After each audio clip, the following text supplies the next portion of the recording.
Milind sir, कैसे हैं? कैसा चल रहा है आपका campaign? Worli stronghold, bastion of Shiv Sena, और आप भी अब शिवसेना ही है। लोग कंफ्यूज हो रहे हैं अभी। कंफ्यूजन नहीं है, ये बेस्टन ऑफ शिवसेना है, किसी फैमिली का बेस्टन नहीं है। बहुत लोग कह रहे नहीं है ये मिलिंद को बलि का बकरा भी बनाने की कोशिश की है। जो लोग ऐसे बयान देते हैं, आपको उनसे एक सवाल पूछना चाहिए कि जनता के लिए आपने क्या किया। पूरा कैंपेन है क्योंकि आप अलायंस में हैं बीजेपी के नेता आ रहे हैं महाराष्ट्र में भी या झारखंड में भी। वो यहाँ बोल रहे हैं बटेंगे तो कटेंगे, एक रहेंगे तो नेक रहेंगे, एक रहेंगे तो सेफ रहेंगे। ये नारे पॉलिटिकली यहाँ लग रहे हैं महाराष्ट्र में। बॉम्बे में अमूमन पहले भी मैंने कभी ऐसे पोस्टर्स नहीं देखे, तो बॉम्बे में पोस्टर्स दिख रहे हैं। ये जो राजनीति है, इस राजनीति में मैं विश्वास नहीं करता हूँ। अच्छा, पर्सनल ऐसे लोगों को भावनात्मक मुद्दों में फंसाकर राजनीति कर, मैं इन चीज़ों पे नहीं लड़ता हूँ। एकनाथ शिंदे जी के साथ क्यों आए आप? क्या वजह थी? आप मुझे बता दें। पर्सनल इशू, बीजेपी काम से मैं इम्प्रेस हूँ। आपको बीजेपी का भी ऑफर था? जो भी, मैं उनके काम से इम्प्रेस हूँ, इसलिए मैंने पर बटेंगे कटेंगे के पर आपका स्टैंड क्लियर है? मैं क्लियर स्टैंड है।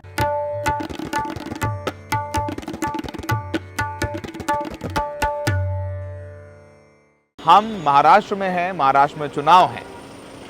19 तारीख को वोटिंग है और 23 नवंबर को नतीजे आएंगे। ये चुनाव बहुत दिलचस्प है। दिलचस्प इस लिहाज से भी है क्योंकि यहाँ ये तय हो जाएगा कि असली शिवसेना के साथ लोग हैं या फिर उद्धव ठाकरे के साथ लोग हैं या अजीत पवार के साथ लोग हैं या शरद पवार के साथ लोग हैं। तो पॉलिटिकल लेगेसी भी डिसाइड होनी है। लेकिन उससे पहले एक बहुत दिलचस्प सीट है जहाँ पर हम खड़े हैं। ये है साउथ मुंबई की वर्ली सीट। ये कहें महाराष्ट्र की सबसे हाई प्रोफाइल सीट है।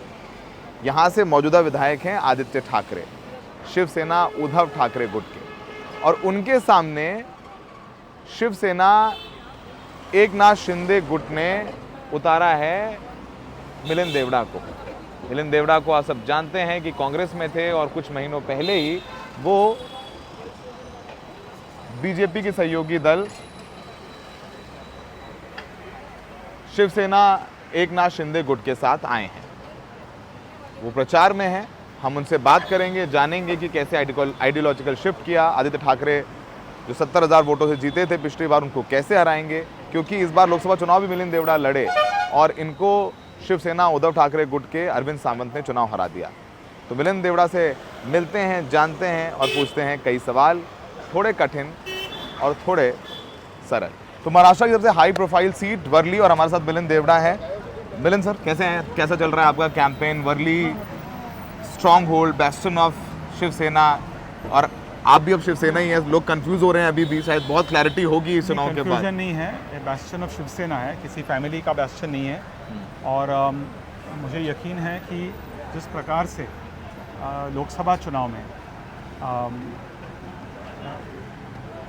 आदित्य ठाकरे और उद्धव ठाकरे फैक्शन की जो मार्जिन थी, उस मार्जिन को हमने 90% से ज़्यादा घटाया। आदित्य ठाकरे जी 2019 में ऑलमोस्ट 70,000 वोटों से चुनाव जीते थे, विधानसभा जीते थे। अरविंद सावंत जी जो उनके एमपी है, इस चुनाव में वर्ली से उनको जो लीड मिली थी, उन्होंने 45,000 वोटों का लीड प्रॉमिस किया था, केवल 6,500 वोटों का लीड मिला। सो वो 90% कहाँ गए? वो 90% घट गई क्योंकि यहाँ के मतदाता इनकी जो व्यू थी, विचार थी कि इस उभटा को हमने बहुत सारा प्रेम दिया, वी गिवन देम एवरीथिंग। उनके पास 3 MLAs है इस एरिया से, एक MP है, 3 फॉर्मर मेयर्स है, अनेक नगर सेवक है। उसके बावजूद जो काम होना चाहिए था वर्ली के लिए, मुंबई के लिए, महाराष्ट्र के लिए, वो नहीं है। मिलिंद जी, आप राज्यसभा सांसद हैं, आप अपर हाउस में रिप्रेजेंट कर रहे हैं, उसके अलावा अभी लोकसभा में लड़े, फिर क्या हुआ? मतलब आगे आपसे एक्सपेक्ट किया जाता है आप लोकसभा लड़ेंगे, फिर क्यों डिसाइड हुआ कि नहीं ये विधानसभा चुनाव लड़ना चाहिए मुझे, या आपसे पूछा, आप तैयार थे, या फिर आपने अप्रोच किया कि नहीं मैं आदित्य ठाकरे के खिलाफ लड़ूंगा? पार्टी ने और महायुति ने, अलायंस पार्टनर्स ने तय किया कि हमें एक मजबूत कैंडिडेट देना, एंड मैं किसी भी चुनौती को एक्सेप्ट करने को तैयार हूँ। So I said yes, sometimes you have to accept a challenge. बहुत लोग कह रहे नहीं ये मिलिंद को बलि का बकरा भी बनाने की कोशिश की है।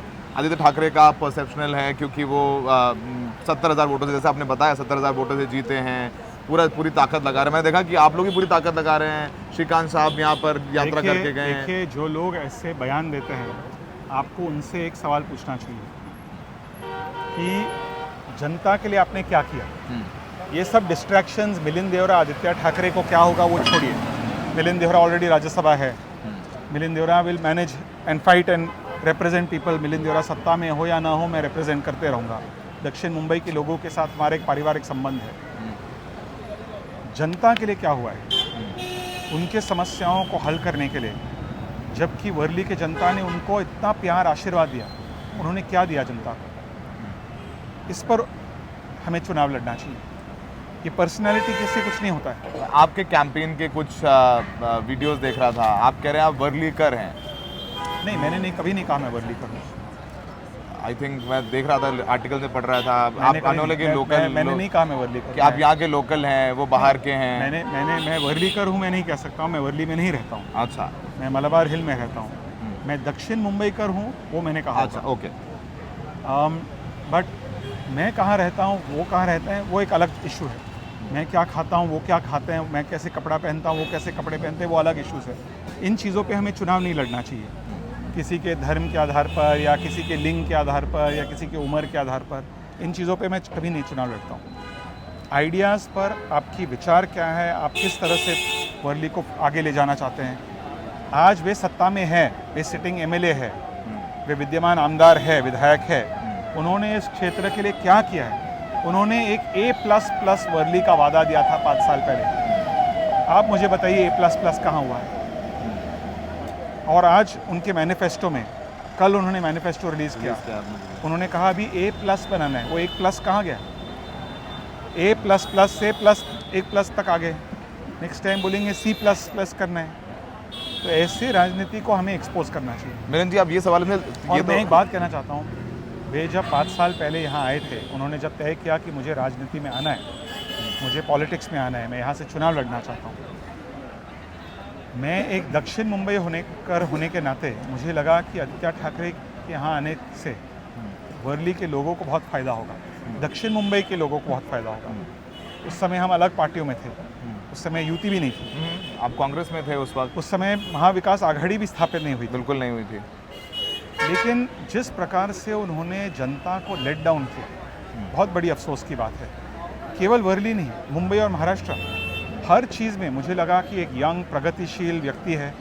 मैं उनको कई सालों से, दशकों से जानता हूँ, लेकिन हर चीज़ में स्पीड ब्रेकर लगाने की कोशिश कर रहे हैं, हर चीज़ में पॉट होल लगाने की कोशिश कर रहे हैं। आप लोग पहले दोस्त थे, बातचीत होती थी आप लोगों अभी की? भी तो मुझे कोई पर्सनल कोई प्रॉब्लम नहीं है। अच्छा। मैं चुनाव जब लड़ता हूँ, कोई पर्सनल किसी को गाली पर्सनल उनके कपड़े के आधार पे या तुम कहाँ रहते हो, तुम क्या खाते हो, उसके आधार पे हम चुनाव नहीं लड़ते हैं। कुछ लोग लड़ते होंगे, हम ऐसे राजनीति नहीं करते हैं, कोई व्यक्तिगत झगड़ा नहीं है। लेकिन वे मुंबई की प्रगति में एक अड़चन या एक स्पीड ब्रेकर क्यों बनना चाहते हैं, ये सवाल मैं उनसे पूछना चाहता हूँ। मिलन जी, आपने कहा आप कपड़े और क्या पहनते हैं, क्या खाते हैं, चुनाव नहीं लड़ते हैं। बहुत प्रिसाइज सवाल है। ये पूरा कैंपेन है क्योंकि आप अलायंस में हैं बीजेपी के नेता आ रहे हैं, महाराष्ट्र में भी या झारखंड में भी। वो यहाँ बोल रहे हैं बटेंगे तो कटेंगे, एक रहेंगे तो नेक रहेंगे, एक रहेंगे तो सेफ रहेंगे। ये नारे पॉलिटिकली यहाँ लग रहे हैं महाराष्ट्र में। बॉम्बे में अमूमन पहले भी मैंने कभी ऐसे पोस्टर्स नहीं देखे, तो बॉम्बे में पोस्टर्स दिख रहे हैं मेरे को कि बटेंगे तो सवाल कटेंगे। पूछना चाहता हूँ, जब विपक्ष पार्टियों के लोग कहते हैं कि कसब ने हेमंत करकरे को नहीं मारा, पाकिस्तान की गोली से नहीं मर गया, उस समय आप उनको ये सवाल पूछते हैं? बिल्कुल पूछते हैं। तो ये जो राजनीति है, इस राजनीति में मैं विश्वास नहीं करता हूँ। अच्छा, ठीक। पर्सनल ऐसे लोगों को भावनात्मक मुद्दों में फंसाकर राजनीति कर, मैं इन चीज़ों पे नहीं लड़ता हूँ। किसने क्या किया, किसने क्या कहा, वो मैं आज वर्ली तक फोकस्ड हूँ, यहीं तक मैं सीमित हूँ। मेरा फुल फोकस अटेंशन यहीं पे। Rajya Sabha member of parliament, I am focused on Worli, on my local election, focused on local issues, on Mumbai issues. और मेरी राजनीति हमेशा डेवलपमेंट ओरिएंटेड रही है, फ्यूचर में भी डेवलपमेंट ओरिएंटेड रहने वाली है। मेरे फादर की politics was always development oriented, not based on any emotional issues. So we want people to progress, we want things to move forward. हम चाहते हैं कि यदि भारत को हम यदि मजबूत बनाना चाहते हैं तो महाराष्ट्र का एक बहुत महत्वपूर्ण योगदान रहेगा। भारत की अर्थव्यवस्था में महाराष्ट्र का 20% योगदान रहता है, 1/5। महाराष्ट्र की अर्थव्यवस्था में मुंबई और ख़ास करके MMR region, Mumbai metropolitan region, Palghar से लेकर कोलाबा तक बहुत ही इम्पोर्टेंट योगदान रहता है। और आप MMR रीजन को यदि मजबूत नहीं करोगे तो आप महाराष्ट्र को मजबूत नहीं करोगे। आप महाराष्ट्र को यदि मजबूत नहीं करोगे तो आप भारत की अर्थव्यवस्था को कमज़ोर करोगे। जब आप ने कांग्रेस छोड़ करके शिवसेना ज्वाइन करी तो काफ़ी इंटरव्यूज़ हमने देखे, आपने बताया क्यों छोड़ी, मैं नहीं पूछ रहा हूँ, पर वो एकनाथ शिंदे जी के साथ क्यों आए आप, क्या वजह थी? आप मुझे बता दें, बीजेपी की पर्सनल इशू, बीजेपी काम से मैं इम्प्रेस्ड हूँ। आपको बीजेपी का भी ऑफर था? जो भी, मैं उनके काम से इम्प्रेस्ड हूँ, इसलिए मैंने तो अभी मतलब अमूमन एकनाथ शिंदे काफ़ी रिस्ट्रिक्ट रहते हैं, उनके बयान सीमित रहते हैं, सोच समझ करके बोलते हैं, उनकी बहुत आउटस्पोकिंग नहीं है। वर्किंग स्टाइल मुझे पसंद है। उन्होंने मुझे एक प्रकार से एम्पावर किया, मुझे सही ढंग से इन्वॉल्व कर रहे हैं महाराष्ट्र मुंबई को आगे ले जाने के लिए। That's fine. लोग कह रहे हैं कि नहीं, ये जो चुनाव मिलिंद इतने बड़े नेता हैं उन्हें आदित्य के सामने डाल दिया, ये तो नहीं करना चाहिए था। लोग कौन है? वही लोग नहीं, सीनियर जर्नलिस्ट से हम बात कर रहे थे, लोगों से जो जानते हैं Maharashtra politics. Due respect to senior journalist, I have, आपसे पूछ ही रहे हैं ये सवाल लोग। Disregard for senior journalist, I don't know how much senior journalist know. देखिए, जर्नलिज्म और ये पोलस्टर्स जो है ना, ये ज्ञानबाजी में ज़्यादा विश्वास करते हैं। हरियाणा के बारे में क्या कह रहे थे लोग? आपके सीनियर जर्नलिस्ट, हाँ, सब रॉन्ग, आपके सीनियर जर्नलिस्ट से लेकर आपके पोलस्टर, सब कुछ है। तो उनको जो भी करना है वो कह सकते हैं। राजनीति में आप यदि रिस्क लेने से डरोगे तो कुछ होता नहीं है। आपको रिस्क लेना चाहिए और जनता के लिए जमकर संघर्ष करना चाहिए। मुझे पता आपका कैंपेन है। एक आखिरी सवाल, देखिए आपके फादर भी पॉलिटिशियन थे, केंद्रीय मंत्री थे, बहुत बड़ा कद था कांग्रेस में। आदित्य के फादर भी, आदित्य के दादा भी, आप दोनों ही पॉलिटिकल फैमिलीज हैं और अच्छे संबंध थे। अच्छे संबंध हैं आप लोग। आपने बताया कि आपके व्यक्तिगत रिश्ते अच्छे हैं, पॉलिटिकली जो भी हैं वो पॉलिटिकल है जो भी है। How Milind Deora is different than Aaditya Thackeray? ये आदित्य ठाकरे भी वो सारे जो आप कह रहे हो सारे वादे वही बोल रहे हैं कि भाई आप कह रहे हैं लड़के बहना में आप 1500 दे रहे हैं, वो कह रहे हैं 3000 देंगे, उनके मैनिफेस्टो में है, सारे वादे तो हैं। I'll tell you, मुझ में और उनमें सबसे बड़ा फ़र्क मैं बता दूँ। मैं यदि ऑपोजिशन में हूँ या सत्ताधारी पार्टी में हूँ, यदि मैं ऑपोजिशन में हूँ और सत्ताधारी पार्टी मुंबई महाराष्ट्र के लिए कुछ अच्छा काम करिए देश के लिए, मैं सपोर्ट करूँगा। ये मेरा ट्रैक रिकॉर्ड रह चुका है। मुझे पता है। मैं कांग्रेस में था जब मोदी जी के नेतृत्व में कुछ अच्छा काम हो रहा था, मैंने उस काम को सपोर्ट किया। हर चीज़ का राजनीतिकरण करना, ये जो एक डिजीज़ है, एक रोग बन चुका है कुछ पत्रकारों के लिए और राजनेताओं के लिए, कि हर चीज़ को राजनीतिक नज़रिया से देखना। कभी कभी राजनीति से ऊपर उठकर देश के हित में क्या है उस पर भी फोकस किया जाना चाहिए। यदि शिंदे साहब कुछ महाराष्ट्र के लिए अच्छा काम कर रहे हैं, सपोर्ट कीजिए। गलत काम करें, काउंटर कीजिए, आलोचना कीजिए। क्योंकि आपने पत्रकार बोले थे, और आलोचना भी जब करते हो तो सकारात्मक होना चाहिए, कंस्ट्रक्टिव। बिल्कुल ठीक है, लेकिन चूंकि आपने पत्रकारों को बोला तो मैं एक काउंटर करूंगा आपसे। तो फिर आदित्य ठाकरे कह रहे हैं जो अच्छा करता है, मैं विपक्ष में हूँ, सत्ता में हूँ, मैं बोलता हूँ कि सरकार अच्छा कर रही है, भले विपक्ष में तो अच्छा है। तो फिर मैं वही बोल रहा हूँ कि प्रिसाइसली क्योंकि एक सेक्युलर फैब्रिक है महाराष्ट्र मुंबई का, बटेंगे तो कटेंगे नारे को आप मानते हैं कि ये नहीं लगना चाहिए, ये हमारे संविधान या हमारे सेक्युलरिज्म सीधे ब्लेटेंटली ये कह देना। आप मुझे एक बात बताइए, कांग्रेस पार्टी में सेक्युलरिज्म है?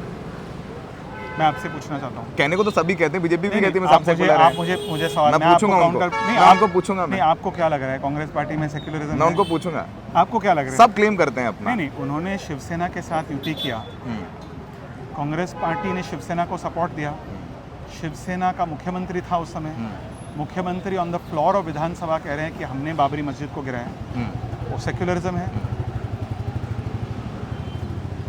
शिवसेना वो उसका क्रेडिट लेती है, वो कहेंगे वो शिवसेना, वो सेक्युलरिज्म है? मैं पूछ रहा हूँ। तो शिवसेना वो तो अपना मेडल समझते हैं इसको। ये सेक्युलरिज्म, लोग सेक्युलरिज्म का ठेका सीधा जवाब नहीं दे रहे। मिलिंद जी, नहीं, आपको जवाब देना पड़ेगा। मैं आपके माध्यम से मैं जवाब नहीं। आप जो सेक्युलरिज्म का ठेका लगा के रखते हैं, हाँ, उनको पहले जवाब देना चाहिए कि वो सेक्युलरिज्म में विश्वास करते हैं, तो उन्होंने शिवसेना के साथ क्यों युति किया? मैं आदित्य ठाकरे से का इंटरव्यू करूंगा, मैं सवाल पूछूंगा के साथ क्यों युति किया, उस पर आपको कांग्रेस से सवाल पूछना चाहिए। पर बटेंगे कटेंगे के पर आपका स्टैंड क्लियर है? मैं क्लियर स्टैंड है।